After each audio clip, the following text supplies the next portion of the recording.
Good morning, good afternoon, good evening guys, कैसे हो आप। चलो सो हम लोग रिवाइज करते हैं इनकम फ्रॉम सैलरी।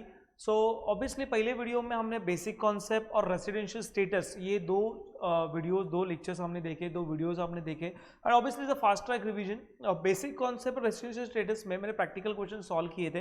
तो ऑब्वियसली इसमें मैं प्रैक्टिकल क्वेश्चन सॉल्व करने वाला नहीं हूँ, मैं सारे प्रोविजन आपके साथ डिस्कस करने वाला हूँ। बट आज शाम को 9:30 को मैं इवनिंग को ग्रॉस रूरल इनकम का पूरा लाइव सेशन लेने वाला हूं, तो वहां पे मैं प्रैक्टिकल क्वेश्चन आपके साथ डिस्कस करूंगा। अभी मैं ओनली प्रोविजन आपके साथ डिस्कस करना चाहता हूं। ओके, चलो so let's start for provision from income from salary. बहुत बड़ा हेड है पर इट्स वेरी इजी, मैंने उसको इजी तरीके से क्लासीफाई किया हुआ है। सो कोई भी इनकम, कोई भी हेड में चार्जेबल होने के लिए आपको पहले आपको देखना होता है कि वो इनकम का चार्जिंग सेक्शन। तो यहाँ पे सेक्शन 15 ये इनकम फ्रॉम सैलरी का चार्जिंग सेक्शन है। तो ये सेक्शन 15 क्या कहता है? सेक्शन 15 ये कहता है कि इस हेड में कोई भी इनकम आपको चार्जेबल करना है तो यहाँ पे एम्प्लॉयर एम्प्लॉय रिलेशनशिप एस्टेब्लिश होना बहुत ही इंपॉर्टेंट है। So any income received from the employer is taxable under the head of income from salary. तो यहाँ पे रिलेशनशिप इंपॉर्टेंट, कौन सा? Employer employee relationship. Is it clear guys? Yes sir. So that's why अभी कभी exam में objective के लिए भी आ सकता है कि पार्टनरशिप फॉर्म एंड पार्टनर, इसमें कौन सा रिलेशन है?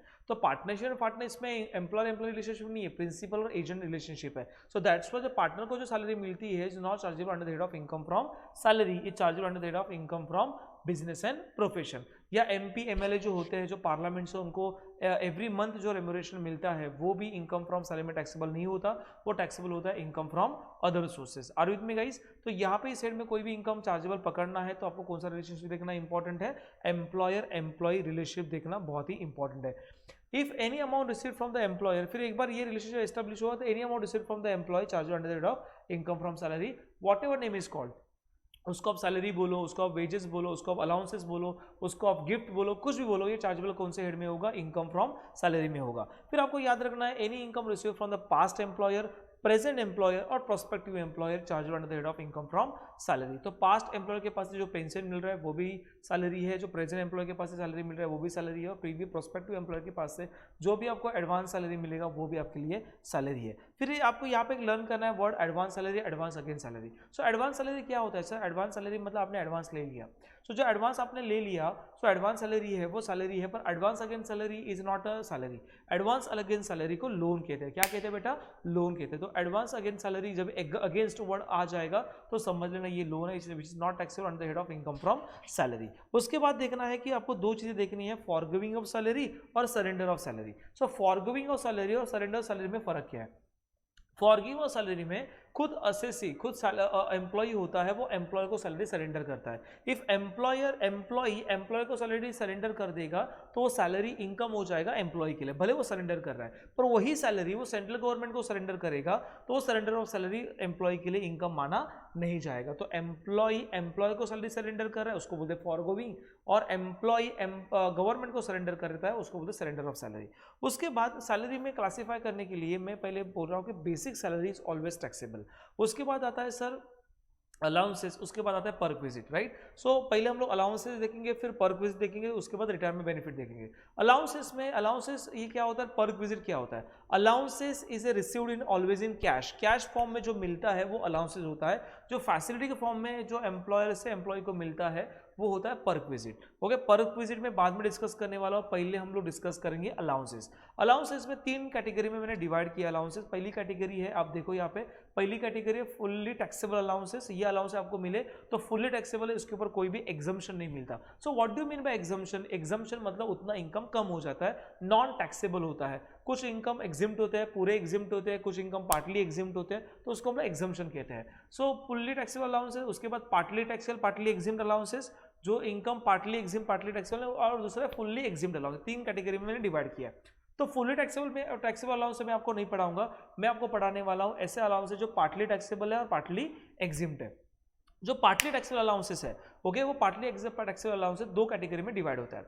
एक होता है जो अलाउंसेस जो एग्जम्पशन डिपेंड है एक्चुअल एक्सपेंडिचर के ऊपर, किसके ऊपर बेटा, एक्चुअल एक्सपेंडिचर के ऊपर, और एक अलाउंसेस डिपेंड है लिमिट के ऊपर। क्या बोला बेटा मैंने, वापस बोल, एक एग्जम्पशन डिपेंड है एक्चुअल एक्सपेंडिचर के ऊपर और एक अलाउंसेस डिपेंड है और लिमिट के ऊपर, एक एक्सपेंडिचर के ऊपर और एक लिमिट के ऊपर। सो एग्जम्पशन ये जो है वो टोटल जो एक्सपेंडिचर के ऊपर है वो 5 अलाउंसेस आपके सिलेबस में है। पहला है sir daily allowances, which allowances बेटा, डेली अलाउंसेस और conveyance allowances, helper allowances, travelling allowances, uniform allowances. क्या क्या बोला, daily allowances, conveyance allowances, helper allowances, travelling allowances and uniform allowances. ये अलाउंसेस जब रिसीव होते हैं तो उसके ऊपर एग्जम्पशन मिलता है, और ये एग्जम्पशन जो है वो डिपेंड करता है आपके एक्चुअल एक्सपेंडिचर के ऊपर, एक्चुअल खर्चे के ऊपर। फॉर एग्जाम्पल आपको मिला ट्रैवलिंग अलाउंसेस, आपको यहाँ पे मिला ट्रैवलिंग अलाउंसेस 5000,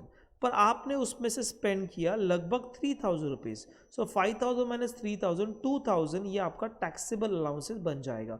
मतलब ये जो 3000 है वो किसके ऊपर डिपेंड है, एक्चुअल एक्सपेंस के ऊपर डिपेंड है। मतलब 5000 मिला पर आपने उसमें से 100 रुपया खर्चा किया तो 4900 will be taxable as income. मतलब ये अलाउंसेस आपके एक्चुअल एक्सपेंडिचर पर डिपेंड है। कितने अलाउंसेस है, 5। कौन से, uniform, conveyance, helper, travelling, uniform, travelling and daily allowances. So इतने अलाउंसेस कैसे याद रखने का, इतने 5 अलाउंसेस याद नहीं रह रहे तो एटलीस्ट 3 अलाउंसेस तो याद रखना ही रखना। एक है कन्वेंस अलाउंस, आपको याद रखना ही पड़ेगा, ट्रैवलिंग अलाउंस याद रखना ही पड़ेगा, यूनिफॉर्म अलाउंस याद रखना ही पड़ेगा। अरे क्लियर बेटा, 3 तो याद रखो ये बेटा, ओके 3 याद रखना आपके लिए कोई बड़ी बात नहीं है। Okay, convince allowance, travelling allowance, uniform allowance based on the actual expenditure जो एग्जाम में रिपीटेटिव आता है। उसके बाद कुछ अलाउंसेस लिमिट के ऊपर डिपेंड है, उसमें 3 है, चिल्ड्रन, हॉस्टल एंड ट्रांसपोर्ट। क्या बोला, children allowances, hostel allowances and travelling transport allowances. So children allowances 100 rupees per month per child up to 2 children, 2 children तक अलाउड है 100 रुपया पर चाइल्ड। और हॉस्टल अलाउंस से कितना है, 300 rupees per month per child up to 2 children. And transport allowance से कितना है, 3200 पर मंथ। और ये किसके लिए, 80 सम जो हैंडीकैप्ड है तो ही वो ट्रांसपोर्ट अलाउंसेस का डिडक्शन आप एग्जाम्पशन ले सकते हो। सो इसका एग्जांपल दे दो, हाँ इसका एग्जांपल दे देता हूँ। फॉर एग्जांपल कोई चिल्ड्रन एजुकेशन अलाउंस आपको रिसीव हो रहा है 500 रुपया पर मंथ रिसीव हो रहा है 2 चाइल्ड का, ओके, और 12 मंथ्स के लिए, तो कितना हुआ 500 मल्टीप्लाई बाय 2 मल्टीप्लाई बाय 12, इस 12,000 आपको ये अलाउंस रिसीव्ड हो गया। पर एग्जाम्पशन आपको पूरा 12,000 नहीं मिलेगा। सो गवर्नमेंट कहता है कि 100 रुपये में एजुकेशन होना चाहिए, 2 रुपीज़ पर चाइल्ड, और ऐसे 12 मंथ का, तो ये कितना होगा 100 multiply by 2 multiply by 12, so 2400।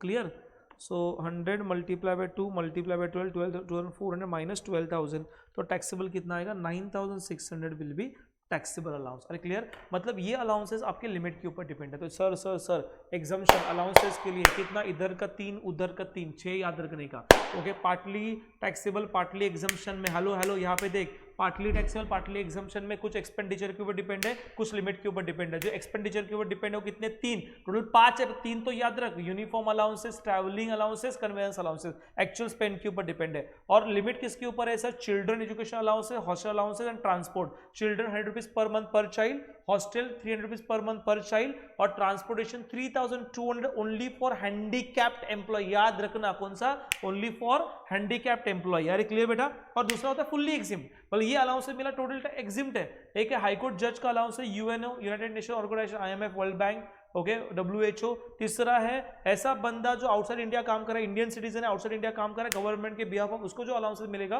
Which will be totally EXIM from tax. मतलब क्या, फुल्ली एग्जिम्ड वाला तो एग्जाम तो आएगा नहीं, आपको याद रखना है पार्टली एग्जिम पार्टली टैक्सेबल, उसमें से कुछ limit exemption limit actual expenditure के ऊपर डिपेंड है, और कुछ एग्जाम्पशन लिमिट के ऊपर डिपेंड है। आपको याद रखना बहुत ईजी है। उसके बाद अलाउंसेस के बाद मैं जाऊंगा पर्क विजिट के पास। किसके पास जाऊंगा, पर्क विजिट। कुछ पर्क विजिट फुल्ली टैक्सेबल है, कुछ पर्क विजिट पार्टली फुल्ली एग्जिम्ड है। मतलब यहाँ पे पार्टली टैक्सेबल पार्टली एग्जिम नहीं, एकदम फुल्ली टैक्सेबल नहीं तो फुल्ली एग्जिम। क्लियर। तो फुल्ली एग्जिम क्या क्या है, इफ आपको टेलीफोन लैपटॉप कंप्यूटर एम्प्लॉय दे रहा है, टेलीफोन लैपटॉप कंप्यूटर एम्प्लॉय आपको दे रहा है, टोटली एग्जिम। आपको ट्रांसपोर्ट फैसिलिटी देना, आने जाने का फैसिलिटी दे रहा है, टोटली एग्जिम। उसके बाद रिफ्रेशमेंट इन ऑफिस आवर्स, आपके ऑफिस आवर्स में टी कॉफी नाश्ता आपको दे रहा है, टोटली एग्जिम। एम्प्लॉय के ट्रेनिंग के लिए खर्चा कर रहा है, टोटली एग्जिम। उसके बाद मेडिकल इंश्योरेंस प्रीमियम पे कर रहा है, आपका एम्प्लॉयर एम्प्लॉय का मेडिकल इंश्योरेंस प्रीमियम पे कर रहा है, totally exempt for employee, okay. उसके बाद एम्प्लॉयर जो है वो आपको गिफ्ट दे रहा है इन अ काइंड, ओके, चीजों में दे रहा है, और वो 5000 के नीचे है टोटली एग्जिम्प्ट, 5000 के ऊपर रहेगा तो टोटली टैक्सेबल हो जाएगा। अरे क्लियर बेटा? सो क्या क्या एग्जिम्प्ट है? अरे सो सिंपल है रे बेटा, सिंपल है। क्या क्या? Mobile phone, telephone, laptop, computer, transport facility, refreshment, training, medical, और क्या sir? Gift in kind up to 5000 totally exempt from. अरे मेरे साथ है ना? ओके, यहाँ पे देख। ओके चल आगे बात कर। टैक्सेबल अलाउंसेस कौन से पर्क विजिट है जो टोटली टैक्सेबल है? एकोमोडेशन टोटली टैक्सेबल है।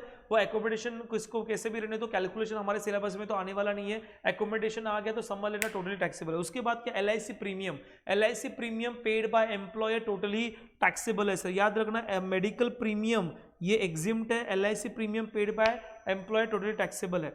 गिफ्ट इन काइंड 5000 के ऊपर है, टैक्सेबल है। गिफ्ट इन कैश तो 1 रुपया भी गिफ्ट दिया ना एम्प्लॉयर ने, टोटली टैक्सेबल है सर। इन कैश में, इन कैश मतलब ऑनलाइन भी चलेगा सर। अरे क्लियर बेटा? तो पर्क विजिट खत्म, अलाउंसेस खत्म, पर्क विजिट खत्म, अभी क्या बचा रे? अभी बचा रिटायरमेंट बेनिफिट। चलो आ जाते हैं रिटायरमेंट बेनिफिट में क्या क्या आएगा। तो रिटायरमेंट बेनिफिट में पहला आता है एग्जम्पशन अंडर सेक्शन 10। तो उसमें पहले आपको याद रखना लीव ट्रैवल कंसेशन बहुत रेयरली एग्जाम में आएगा, ऑब्जेक्टिव के लिए आ जाएगा, प्रैक्टिकल में अभी तक पूछा नहीं है। तो 4 साल में लीव ट्रैवल कंसेशन क्या होता है? घूमने के लिए आप जा सकते हो। एम्प्लॉय को घूमने के लिए भेजता है, इंडिया में घूमने का, इंडिया के बाहर नहीं जाने का, राइट? इंडिया में घूमने का, इंडिया के बाहर नहीं जाने का। इंडिया के बाहर गया टैक्सेबल हो जाएगा, इंडिया में घुमा तो चलेगा। जितना तू खर्चा करेगा, जितना एम्प्लॉय खर्चा करेगा उतना एम्प्लॉयर रीइंबर्स करेगा, और पूरा रीइंबर्समेंट पूरा एग्जिम्प्ट हो जाएगा। इतना याद रखना। 4 ब्लॉक ऑफ कैलेंडर ईयर में 2 बार तो जर्नी परफॉर्म कर सकता है, 4 साल में 2 बार तू जर्नी परफॉर्म कर सकता है। तो इसके ऊपर कोई प्रैक्टिकल क्वेश्चन तो आने वाला नहीं है। फिर आता है gratuity is a gift given by the employer to employee at a time of retirement, but gratuity आप वाइल इन सर्विस में रिसीव कर सकते हो। क्या बोला सर? ग्रेजुटी आप वाइल इन सर्विस में रिसीव कर सकते हो। Any gratuity received in while in service, any gratuity received in while in service which will be totally taxable whether is government or non government employee। कौन से भी type का employ रहने दो, ग्रेजुटी while in service में receive हो रहा है तो टैक्सेबल होगा, फुल्ली टैक्सेबल होगा, कोई भी एग्जाम्पशन उसके ऊपर नहीं मिलेगा। पर gratuity received at the time of retirement by government employ which will be totally exempt from tax, उसके ऊपर कोई भी टैक्स गवर्नमेंट लेगा नहीं। If gratuity received at the time of retirement by government employ, non government employ है, yes आपको जरा limit देखना बहुत जरूरी है। Non government employ divided in 2 parts, okay, which is lower आपको देखना है। Covered by POGA, not covered by POGA. POGA payment of gratuity act, right? So if company को payment of gratuity act applicable है तो आपकी limit क्या है? आपकी लिमिट है 15 डिवाइड बाय 26 मल्टीप्लाई बाय, देख यहाँ पे 15 divide by 26 multiply by last John salary multiply by completed year of services ₹20 lakh और actual gratuity received whichever is lower। if not called by पोगा, मेरे साथ ही बोल, चलेगा मेरे साथ बोल। if not called by पोगा है, रिवीजन कर रहे हैं सर, तुझे पता है तो not called by पोगा है तो लिमिट क्या है sir? 1 divide by 2 multiply by average salary multiply bye completed year of services और एक्चुअल 20 लाख और actual gratuity received whichever is lower. अरे क्लियर बेटा? जो लोअर अमाउंट होगा वो आपको देखना है। प्लस आपको इतना याद रखना है कि यहाँ पे जब कवर्ड बाय पोगा होता है तो कंप्लीटेड ईयर ऑफ सर्विसेज के लिए आपको देखना है 6 और 6 मंथ के ऊपर रहेगा तो राउंड ऑफ करना है। 30 ईयर्स और समझो 3 मंथ्स ऑफ सर्विस है तो मैं 30 ईयर्स करूंगा, 30 years and 9 months of service है 31 ईयर करूंगा। पर नॉट कवर्ड बाय पोगा के लिए 30 ईयर्स और 7 मंथ्स है, मैं 30 पकड़ूंगा, 30 ईयर्स और 1 मंथ 30, मतलब यहाँ पे फ्रैक्शन ऑफ मंथ को इग्नोर करना है, जो मंथ वाइज रहेगा इग्नोर करना है, कंप्लीटेड ईयर ऑफ सर्विस यहाँ पे लेना है। नहीं समझा? स्पीड को स्लो करके सुन, हेलो, और स्लो लग रहा है फास्ट करके सुन, पर सुन, ओके। उसके बाद क्या यहाँ पे सैलरी का मतलब क्या? Basic plus DA. क्या बेटा? Basic plus DA, basic plus DA covered by POGA के लिए, नॉट कवर्ड बाय पोगा के लिए basic DA plus commission. Are you with me guys? Hello, yes और नो, बोलना बेटा। चल आगे है पेंशन। सो पेंशन 2 टाइप के होते हैं, देयर आर पेंशन कम्यूटेड और अनकम्यूटेड। अनकम्यूटेड पेंशन क्या होता है? So uncommuted pension periodic pension जो मंथली पेंशन मिलता है उसको हम लोग कहते हैं अनकम्यूटेड पेंशन, और uncommuted pension is a fully taxable whether is government और नॉन गवर्नमेंट। कौन से भी टाइप का एम्प्लॉय हो, ओके, उसको मंथली पेंशन रिसीव हो रहा है, परमानेंट बेसिस के ऊपर पेंशन रिसीव हो रहा है, फुल्ली टैक्सेबल हो जाएगा। पर वो कम्यूटेड पेंशन है, लमसम पेंशन उसको रिसीव हो रहा है, लमसम पेंशन रिसीव हो रहा है तो आपको देखना है वो कौन सा टाइप का एम्प्लॉय, गवर्नमेंट है कि नॉन गवर्नमेंट है। If government employ lump sum pension receive हो रहा है, totally exempt from tax. Non government employ है तो gratuity received then 1/3 of full value of pension. Hello, gratuity received then 1/3 of full value of pension, gratuity not received then 1/2 of full value of pension, totally exempt from tax. So ये pension depend होता है आपके gratuity के ऊपर। फिर आता है sir leave salary. Leave salary क्या होता है? छुट्टी, जो आपकी छुट्टी लोगे तो भी पेमेंट मिलेगा, उसको हम लोग कहते हैं leave salary. So leave salary received at a time of while in service. So while in service में कोई भी लीव सैलरी आपको रिसीव हो रहा है विच will be totally taxable, okay, totally taxable हो जाएगा, उसके ऊपर टोटल टैक्स आ जाएगा इफ आपको पेंशन लीव सैलरी रिसीव हो रहा है वाइल इन सर्विस में, वेदर इज गवर्नमेंट एम्प्लॉय और non government employee, totally taxable हो जाएगा। और at the time of retirement आपको समझो पेंशन लीव सैलरी मिल रहा है, if government employee totally exempt, retirement के बाद गवर्नमेंट एम्प्लॉय को मिलेगा टोटली एग्जिम्ड ही है, ओके, और वाइल इन सर्विस में कुछ भी मिलेगा टोटली टैक्सेबल ही है। उसके बाद समझो नॉन गवर्नमेंट एम्प्लॉय को लीव सैलरी रिसीव हो रहा है eight the time of retirement, तो उसके लिए आपको एग्जम्पशन देखना पड़ेगा 3 लाख लिमिट है बेटा, 3 लाख और 10 month multiply by average salary. Average salary का मतलब क्या, basic plus DA plus commission, क्या क्या क्या, basic plus DA plus commission, इसको सैलरी कहते हैं। So 10 month multiply by average salary, multiply by average salary, actual leave salary receive और कैश इक्विवेलेंट टू लीव। फिर सवाल आता है sir cash equivalent to leave कैसे निकालने का sir? So cash equivalent to leave निकालना बहुत ईजी है, उसके लिए आपको देखना पड़ेगा कितना छुट्टी आपको ड्यू है, लीव ड्यू कितना है, तो लीव ड्यू कैसे निकाले सर? सो लीव ड्यू निकालना बहुत इजी है, तो देखना पड़ेगा ईयर ऑफ सर्विस, यहाँ पे कंप्लीट ईयर ऑफ सर्विस लेने का, ओके, फ्रैक्शन ऑफ मंथ को इग्नोर करने का, मल्टीप्लाई बाय 30 डेज आपको लीव ड्यू आएगा। फिर आएगा लीव बैलेंस, कितना छुट्टी पेंडिंग है, तो लीव ड्यू में से लीव टेकन, आपने छुट्टी कितना लिया, और leave balance multiply by average salary per day करोगे तो कैश इक्विवेलेंट टू लीव आपको आ जाएगा whichever is lower. Are you with me guys? Hello, yes और नो? यहाँ पे बेसिक सैलरी का मतलब है basic plus DA plus commission, ये आपकी सैलरी है, क्लियर बेटा? फिर आता है रिट्रीचमेंट कॉम्पेंसेशन। रिट्रीचमेंट कॉम्पेंसेशन जो और वॉलंटरी रिटायरमेंट बेनिफिट, ये आपको रिटायरमेंट के बाद मिलेगा। 5 लाख तक एग्जिम्ट है, अमाउंट ऑफ कॉम्पेंसेशन रिसीव्ड, और 5 lakh which is lower is allowed as a exemption. फिर आता है provident fund. Provident fund 3 type के होते हैं, एसपीएफ, आरपीएफ, यूआरपीएफ। क्या क्या क्या सर? SPF, RPF, URPF. तो उसमें 3 टाइप के होता है, एक होता है employer contribution, interest on contribution, interest on provident fund, employ contribution, retirement के बाद मिलने वाला पैसा, right? So employ contribution, SPF, totally exempted. Obviously employ के पॉइंट ऑफ व्यू देखना, जो एम्प्लॉयर कॉन्ट्रीब्यूट करेगा उसके लिए वो क्या है सर? इनकम है, ओके।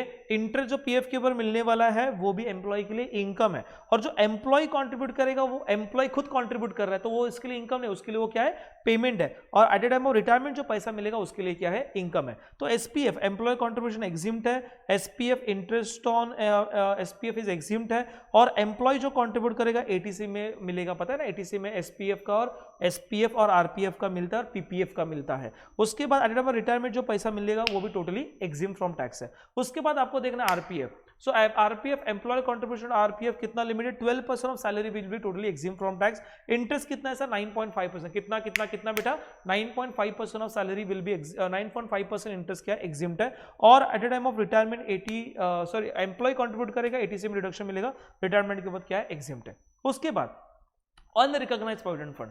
अनरिकॉग्नाइज्ड प्रोविडेंट फंड क्या होता है? Which is not recognised by the commissioner of income tax. ऐसा प्रोविडेंट फंड जो गवर्नमेंट बोलता है, कमिश्नर ऑफ इनकम टैक्स बोलता है कि हमने ने रिकॉग्नाइज नहीं किया, आपको रखना है तो पैसा आप रख सकते हो। सो एम्प्लॉय कंट्रीब्यूशन एग्जिम्ट है, इंटरेस्ट जो भी मिलेगा, जो भी इंटरेस्ट मिलेगा एग्जिम्ट है, पर एटीसी में जो एम्प्लॉय कंट्रीब्यूट करेगा एसीटी में वो डिडक्शन उसको नहीं मिलेगा, नॉट अवेलेबल। और रिटायरमेंट के वक्त रिटायरमेंट के जो पैसा मिलेगा ना टोटली टैक्सेबल है sir. Employer contribution is taxable under the head of income from salary. Interest on employer contribution taxable under the head of income from salary. Employee contribution taxable नहीं है सर, खुद पैसा डाल के खुद को पैसा मिल रहा है तो उसके लिए वो इनकम ही नहीं है। पर sir interest on employee contribution taxable होगा, इनकम फ्रॉम अदर सोर्सेज। इसके ऊपर एमसीक्यू पूछा जाएगा, डरो मत, इसके ऊपर कोई सवाल नहीं आएगा, पर इसके ऊपर MCQ they can ask objective में, वो लोग पूछ सकते हैं 100 का विजन है बेटा, ओके, 75 का विजन है, out of 75 out of 100। So obviously थोड़ा सा तो ये याद रखना बहुत ही इंपॉर्टेंट है आपके लिए। क्लियर बेटा? चलो फिर खत्म सर। इसका मतलब है सर, इसका मतलब है वाइलिन सर्विस में 2 चीजें मिलती है। हेलो हेलो हेलो हेलो, क्या बोला मैंने? वाइलिन सर्विस में 3 चीजें मिलती है। एक लीव ट्रैवल कंसेशन मिलता है, ग्रेजुटी मिलता है, और क्या मिलता है सर? और क्या मिलता है? लीव सैलरी मिलता है, ओके। वाइलिन सर्विस में मतलब वाइलिन सर्विस में आपको ये 2-3 चीजें मिलेगा, लीव ट्रैवल कंसेशन मिलेगा, आपको ग्रेजुटी मिलेगा, लीव सैलरी मिलेगा, विच will be totally taxable. Hello ये सर, मतलब लीव ट्रैवल कंसेशन 4 में से 2 जर्नी परफॉर्म करोगे तो एग्जिम्ट है, ओके। रिटायरमेंट के बाद गवर्नमेंट एम्प्लॉई तो एग्जिम्ट ही है, हेलो। फिर वो ग्रेजुटी होने दो, प्रोविडेंट ग्रेजुटी होने दो, लीव सैलरी होने दो, ओके, या लीव सैलरी होने दो, एग्जिम्ट ही है। Government employ, non government employ का लिमिट आपको याद रखना है, यस और नो गाइस, ओके। पेंशन में अनकम्प्लीटेड पेंशन जो पीरियोडिक पेंशन होता है टैक्सेबल है, एंड कम्युनिटी पेंशन में द गवर्नमेंट एम्प्लॉय एग्जिम्ड है, non government employ depend upon the gratuity receive not receive 1/3 and 1/2. Hello clear बेटा, so is about the gratuity. Clear.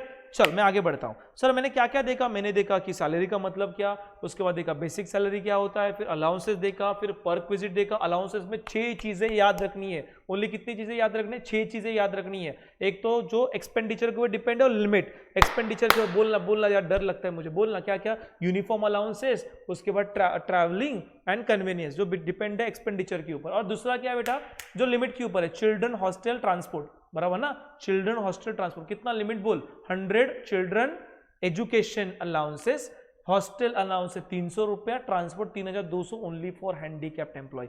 Perk visit में क्या क्या बोला मैंने, क्या क्या बोला, अरे telephone, laptop, computer, transport facility, refreshment, training, okay, gift in kind up to 5000. Hello clear बेटा. ओके, अकोमोडेशन तो फुली टैक्सेबल है, ये 5000 इन काइंड में मिले तो टैक्सेबल ही है. हेलो ओके, और मेडिकल इंश्योरेंस प्रीमियम एग्जिम्ट है, LIC प्रीमियम टैक्सेबल है. पर्क विजिट खत्म. ओके, बाकी रिटायरमेंट बेनिफिट डिस्कस किया. लास्ट पार्ट क्या बचा रहा है, डिडक्शन. हेलो क्या बचा, डिडक्शन. डिडक्शन में 3 डिडक्शन है. पहला डिडक्शन कौन सा डिडक्शन है, स्टैंडर्ड डिडक्शन, डायरेक्ट 50,000. कौन से भी टाइप का एम्प्लॉय हो रहे, गवर्नमेंट नॉन गवर्नमेंट कौन सा भी टाइप का एम्प्लॉय हो, 50,000 डिडक्शन आपको मिल जाएगा. उसके बाद क्या है, एंटरटेनमेंट अलाउंस. ये deduction only for government employee, only government employee को डिडक्शन मिलता है. और वो कितना मिलेगा, वो मिलेगा 1/5 ऑफ बेसिक प्लस डीए. पूरी बेसिक सैलरी पूरे साल की, डीए पूरे साल की, डिवाइड बाय 1/5 करने का, मल्टीप्लाई 1/5 करने का अमाउंट आएगा. और 5,000 के साथ कंपेरिजन करो विच इज लोअर. इतना याद रखना, एंटरटेनमेंट अलाउंसेस ये पहले इनकम फ्रॉम सैलरी में टैक्सेबल पकड़ने का, नीचे डिडक्शन लेने का. पहले इनकम पकड़ फिर डिडक्शन ले, पहले इनकम फिर डिडक्शन. अरे क्लियर बेटा, पहले इनकम पकड़ फिर डिडक्शन ले. और उसके बाद profession tax which will be allowed any deduction, सारे एम्प्लॉय को मिल जाएगा. अरे क्लियर बेटा. सो यहाँ पे मैंने सारा पॉइंट कवर किया है. इतना ही रीड करोगे तो भी बहुत हो गया बेटा, बहुत हो गया. रिवाइज कर दिया लगभग 20-21 मिनट्स में रिवाइज हो गया. सो फटाफट से एक बार ये रीड करो, क्लास के नोट्स ओपन करो, फटाफट से देख लो. या जो बुक जो स्टूडेंट ने क्लास लगाया नहीं है, कौन सा भी क्लास लगाया रहेगा, तो वहाँ पे बुक एक बार देख लेना. इनकम फ्रॉम सैलरी सब मुझे आ रहा है कि नहीं आ रहा है, और मनन प्रकाशन या कोई भी पब्लिकेशन का बुक आप देख रहे हो तो वहाँ से भी एक बार रिवाइज करो. ओके, सारे हेड ऑफ इनकम देखो कौन से और नहीं आ रहा है. हेलो ये सो. और सर इसमें प्रैक्टिकल क्या करेंगे, प्रैक्टिकल का डर लग रहा है कैसे आएगा सर. शाम को मिल रहा हूँ 9:30 को. ओके, सो 9:30 को मिल रहा हूँ, तो वहाँ पे मैं हम लोग सारे practical question online live YouTube live के ऊपर हम लोग मिलने वाले 9:30 to 11. ओके, हम लोग करेंगे practical question. Is it clear guys. और जिनकी एग्जाम बाद में, ऑटोनॉमस कॉलेज है, बाद में एग्जाम में कोई दिक्कत नहीं है, या उनकी TY BMS है, वो बाद में एग्जाम कोई दिक्कत नहीं, तभी जब भी एग्जाम होगा तभी यूट्यूब लाइव देख लेना. अरे क्लियर बेटा. चलो सो मैं यहाँ पे स्टॉप करता हूँ. All the best, prepare for your income from salary chapter. मैं नेक्स्ट हेड के पास जाऊँगा, इनकम फ्रॉम हाउस प्रॉपर्टी. मिलना उस हेड में. ओके चलो, बाय बाय, टेक केयर.